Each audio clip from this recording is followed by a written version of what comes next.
November 6, 1942. The South Atlantic, roughly 400 miles south of the Azores. The water is calm. The sky is clear. A British cargo liner moves steadily through the ocean, her engines turning at 11 knots, her hull cutting through water that reflects nothing but emptiness in every direction. She's called the City of Cairo.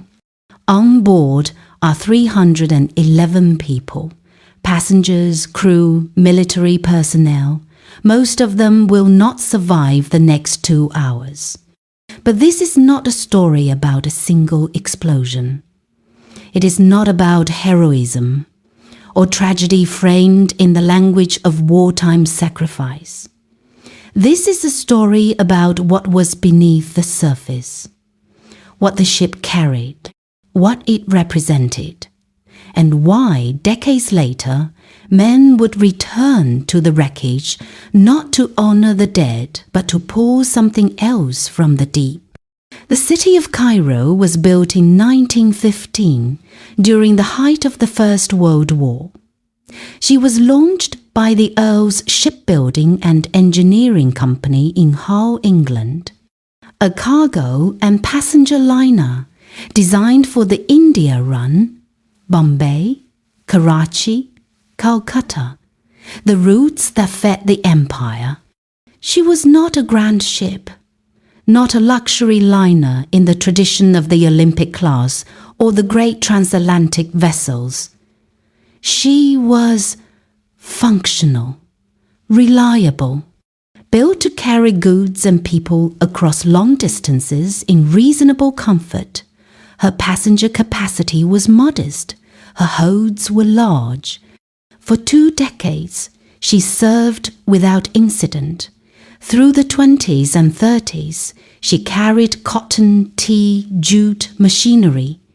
She carried families returning to England. She carried civil servants and military officers and merchants. She was part of the infrastructure of empire, invisible until something went wrong. By 1942, she was 27 years old. Her engines were worn but functional. Her hull had been patched and repainted many times. She was no longer a young ship, but she was still seaworthy. And in wartime, that was enough. The war had changed everything. The Atlantic was a battlefield. The Mediterranean was closed to most Allied shipping. The Indian Ocean was contested. Convoys were the only safe way to move cargo, and even then, safety was relative. On November 6th, the city of Cairo was traveling alone. She had left Bombay weeks earlier, carrying a mixed cargo. She had stopped in Cape Town to refuel and take on additional passengers. Now she was heading northwest toward England. She was not in a convoy. She had been separated from her escort days earlier due to engine trouble. She was moving slowly, conservatively, trying to reach safer waters. She never made it. At 9:28 in the evening, a torpedo struck her on the port side near the engine room. The explosion tore through the hull. Water rushed in. The lights went out. Within minutes, the ship was listing heavily. The torpedo had been fired by U-68, a German Type 9 submarine under the command of Captain Lieutenant Carl Friedrich Merton.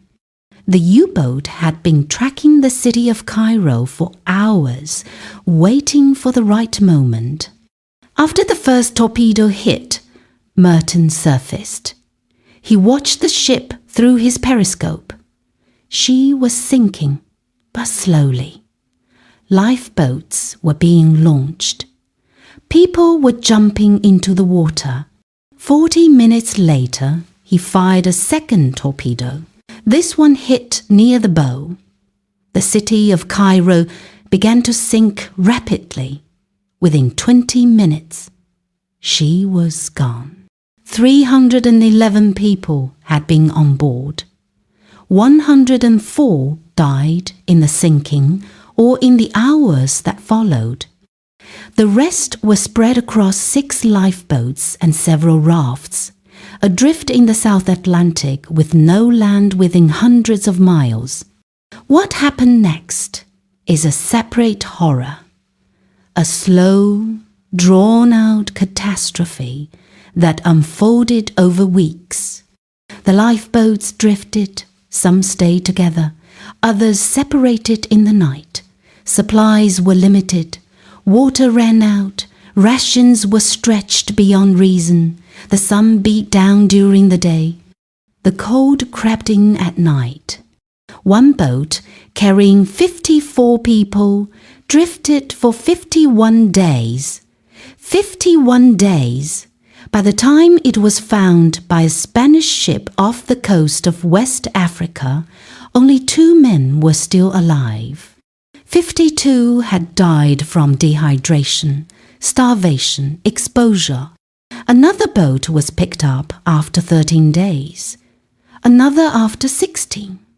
In total, only 106 people survived. 205 died. But even as the survivors were being pulled from the ocean, even as the dead were being counted, there was another calculation being made, not about lives, about value. Because the city of Cairo had not been carrying just passengers and general cargo. Deep in her holds, locked in sealed crates, were 100 tons of silver, pure silver coins, minted in India, being transported to the British Treasury in London to help fund the war effort. In 1942, that silver was worth approximately £1.5 million. In today's currency, adjusted for inflation, it would be worth over £60 million. Some estimates place the current market value closer to 100 million. The silver went down with the ship. It lay at the bottom of the Atlantic, 3 miles deep in total darkness, untouched for nearly 40 years. And then someone decided to go get it. Salvage operations on deep-sea wrecks are not new. But in the early 1980s, the technology to recover cargo from depths beyond 2 miles was still experimental, expensive, difficult. Only a handful of companies in the world had the equipment and expertise. One of them was Risdon Beasley, a British marine salvage firm. In 1980, they began researching the location of the city of Cairo. The wreck's approximate position was known from wartime records, but the ocean floor at that depth is vast and featureless. Finding the ship would require sonar surveys, submersibles, and months of work. They found her in 1981.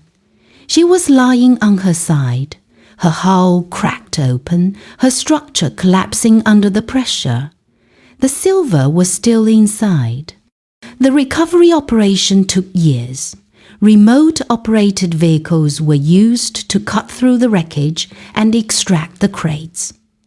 The work was slow, dangerous, and astonishingly expensive. But the silver was there. Coin by coin, bar by bar, it was brought to the surface. By 1987, nearly all of it had been recovered. The British government, which still legally owned the cargo, reclaimed most of the silver. Risdon Beasley received a percentage as payment for the salvage work. The operation was considered a success, but there was almost no mention of the dead. No memorial was erected at the site. No ceremony was held when the silver was raised. The passengers and crew of the city of Cairo, the 205 people who died in the lifeboats, were not part of the story being told. The story was about the recovery, the engineering feat, the value reclaimed. This is not unusual. Salvage law is clear. Wrecks are property. Cargo is cargo. The dead are acknowledged, respected in theory, but they do not have legal standing. They do not own the silver. They do not control what happens to the site. And so the question becomes, who was the city of Cairo built for? Who did it serve? And when it sank, whose loss was counted? The passengers were mostly civilians, families, children. There were military personnel, but the majority were ordinary people traveling for ordinary reasons. Work, family, relocation. They paid for their passage. They trusted the ship. They had no say in whether it traveled alone or in convoy. They had no control over the route, the speed, the cargo it carried. They were cargo themselves, in a sense, human freight moving through the empire's circulatory system. The silver was different. The silver was priority. It was insured, it was tracked. When the ship went down, the silver's location was recorded. Plans were made eventually to retrieve it. The people were mourned. The silver was recovered. There is something cold in that distinction, something that reveals the underlying logic of the system. The ship was not built to protect people. It was built to move value. The people were incidental. Necessary, perhaps, but secondary. This is not unique to the city of Cairo. It is the structure of almost every commercial disaster in the modern era. The value of the cargo is quantified. The value of the lives is expressed in abstract terms. Tragedy, loss, sacrifice. But the cargo is recovered. The lives are not. Carl Friedrich Merton, the U-boat commander who sank the city of Cairo, survived the war. He was never charged with war crimes. Sinking a cargo vessel in wartime was legal under the naval conventions of the time, provided certain protocols were followed. After the war, he returned to Germany. He worked in business. He lived quietly. He died in 1993 at the age of 85. There is no record of him ever speaking publicly about the city of Cairo. No interviews, no memoirs detailing that particular attack. For him, it was one sinking among many. U-68 sank 33 ships during the war. The city of Cairo was not exceptional. But for the families of the dead, it was everything. Letters were written, inquiries were made, compensation was sought, the British government issued payments to the families of crew members, passengers were covered, in some cases, by private insurance, but the amounts were small, symbolic. There was no fund established from the recovered silver, no portion set aside for the descendants of the dead. The silver belonged to the state. It always had. And so the families were left with the same thing families are always left with after such disasters: grief, anger, a sense that something fundamental had been taken from them and that no one with power cared enough to restore it. The wreck of the city of Cairo still lies on the ocean floor. The hull is collapsing. The structure is fragmenting. Within another few decades, it will be unrecognizable. There is no plaque on the surface above it, no marker, no way for a passing ship to know what lies below. The silver is gone. the dead remain. This is the pattern. This is what happens when value is measured only in weight, in currency, in recoverable assets. The ship was insured. The cargo was insured. The lives were not in the way that mattered. And so we return to the question that hangs over every story like this. Not what happened. We know what happened. The torpedo struck. The ship sank. People died. Silver was recovered. The question is, what did the ship represent? What does it mean that the silver was brought back and the dead were not? It means that value in the systems we have built is always material. It is countable. It is extractable. A human life, by contrast, is abstract. It is mourned. It is honored in speeches and ceremonies. But it is not recovered. It does not generate returns. The city of Cairo was not an anomaly. It was an example. One of thousands. Ships sunk in wartime, mines, factories, cities, all filled with people who had no say in the decisions that led to their death. They were told the war was necessary. They were told their sacrifice mattered. And perhaps it did, but not in the way they were promised. Because when the war ended and the ledgers were balanced, the calculation was always the same. Assets recovered, lives lost. The silver sits in a vault somewhere now. It was melted down, most likely, recast, sold, circulated back into the economy. It has been used and reused. It has passed through countless hands. The people who died protecting it, transporting it, simply travelling alongside it, have no such continuation. They ended in the water. They ended in the boats.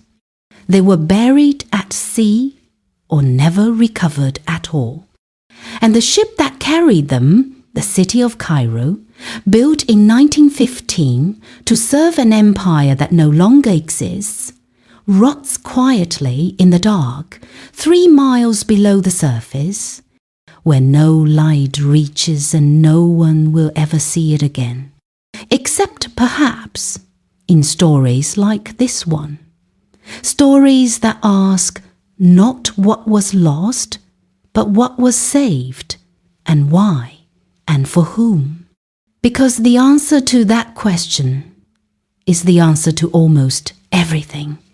It tells you what a society values, what it protects, what it mourns, and what it simply counts as cost. The city of Cairo carried people and silver. One was recovered, the other was not. That is not a tragedy. That is a design. 继续写 wartime.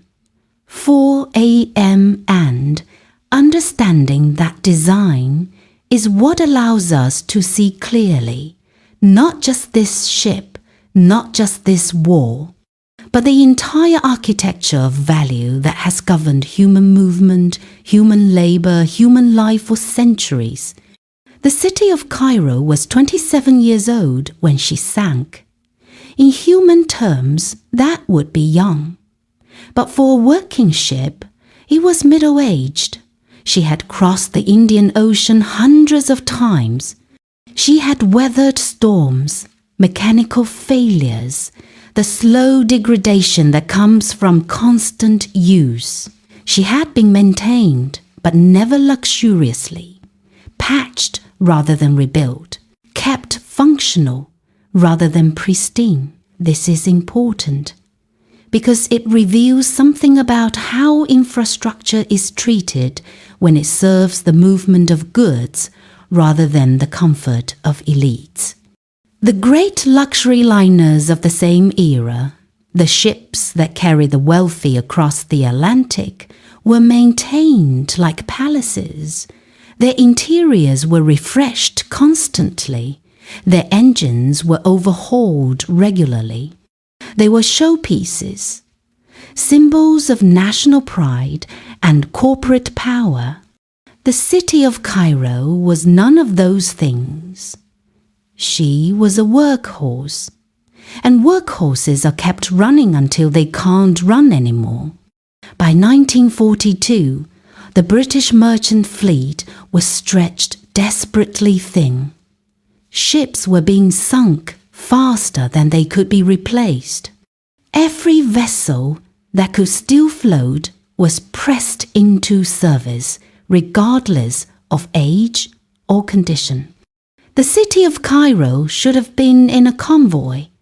Convoy systems had proven effective at reducing losses, strength in numbers, coordinated defense, but convoys required escorts, and there were never enough escorts. So ships traveled alone. They took their chances. And the people on board had no choice but to trust that the calculations being made somewhere far away in some Admiralty office in London were sound. They were not sound. They were expedient. Expediency is what happens when the cost of protection exceeds the perceived value of what is being protected. It is a cold equation, a rational one, from a certain point of view, but rationality depends on what you choose to count. If you count only the silver, then the loss of the city of Cairo was significant. £1.5 million, a blow to the war effort. If you count the lives, then the loss was catastrophic. 311 people, 205 dead.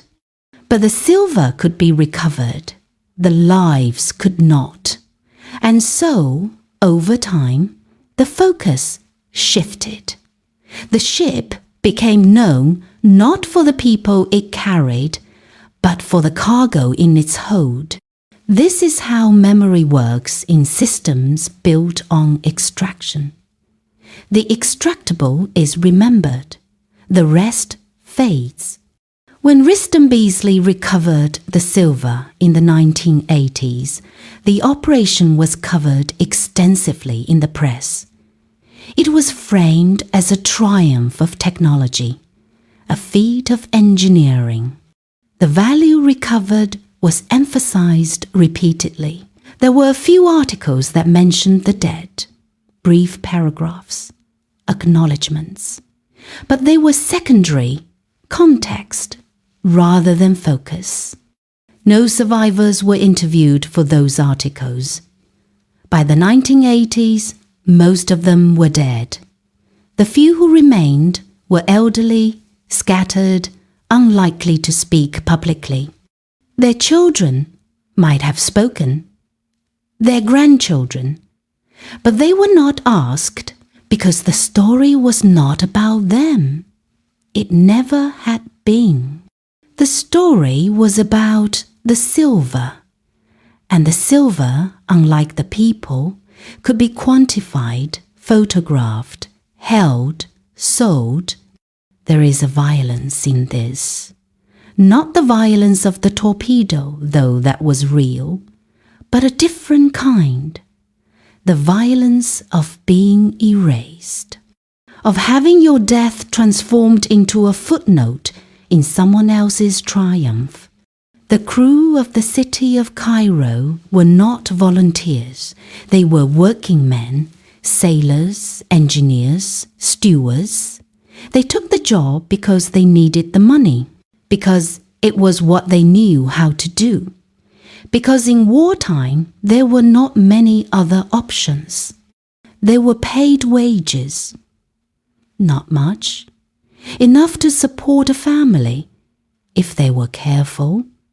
Enough to save a little, if they were lucky.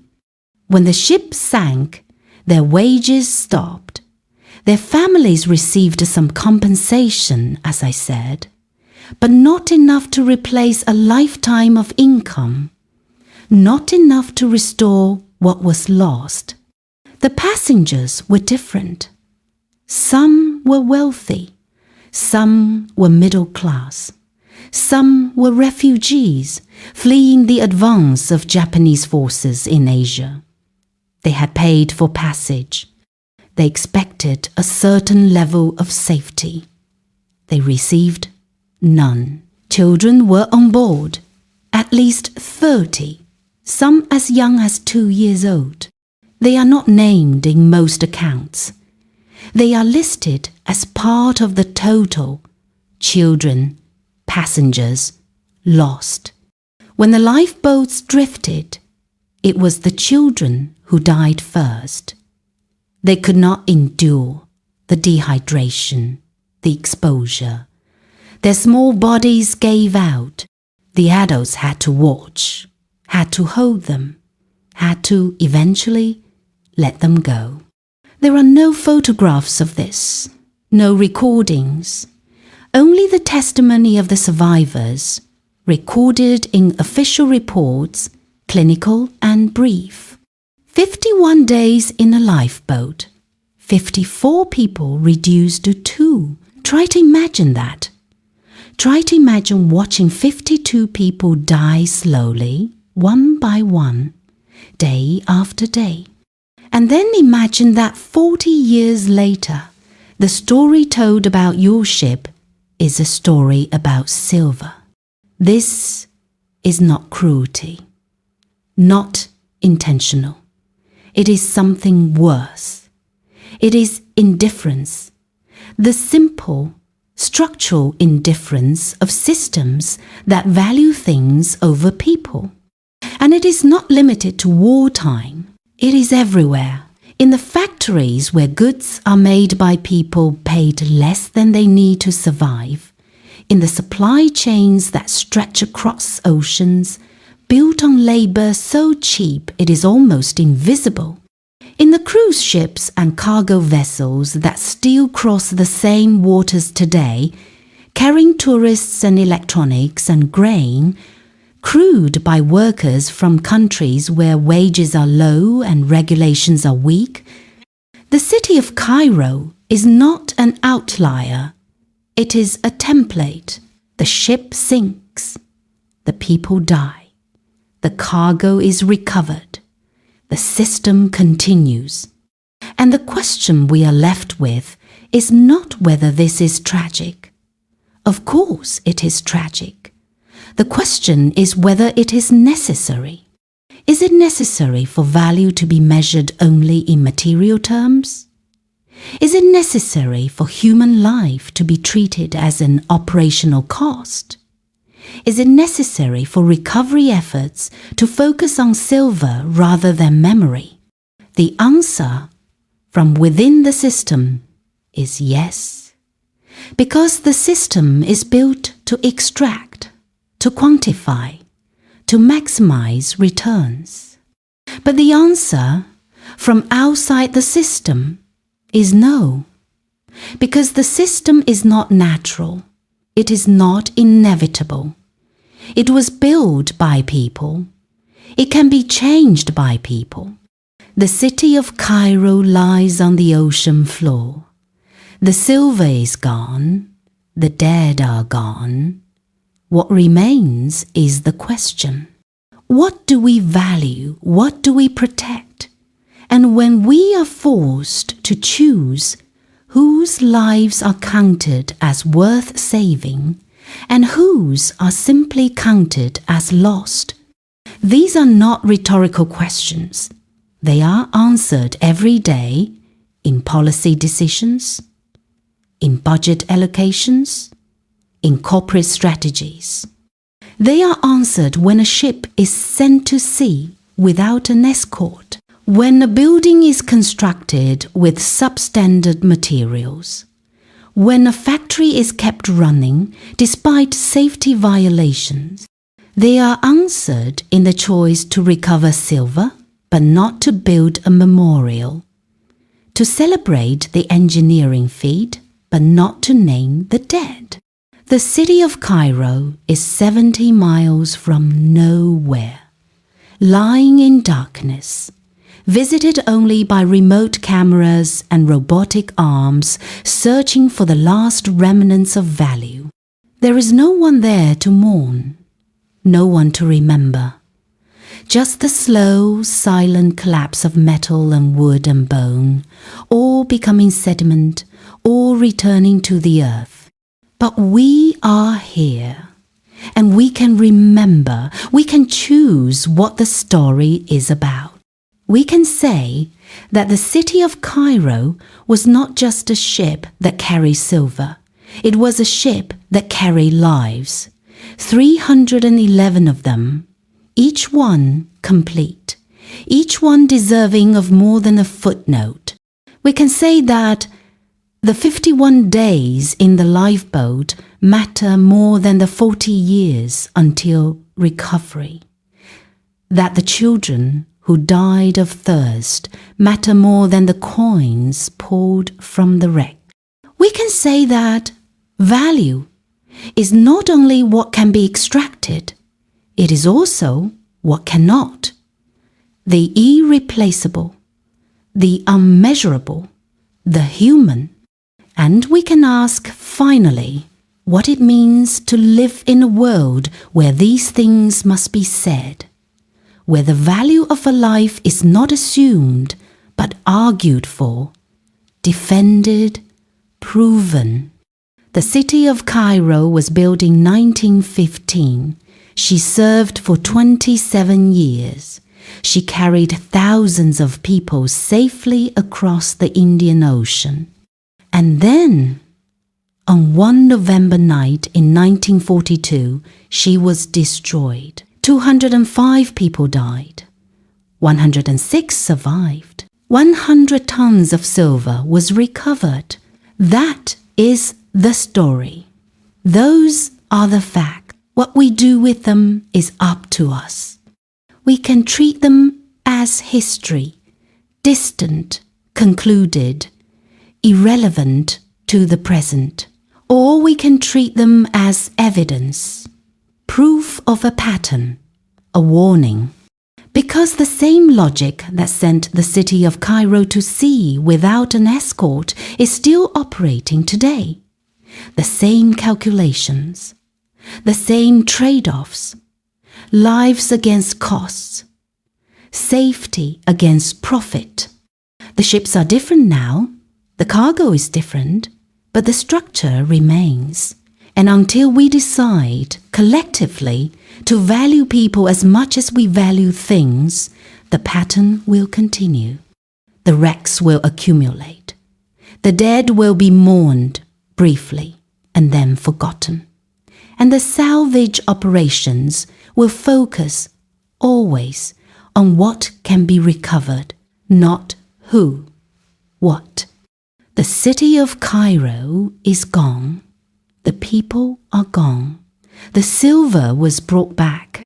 And somewhere in the dark, 3 miles below the surface, the hull continues to collapse, slowly, inevitably, returning to rust and sediment and memory. No one will see it disappear.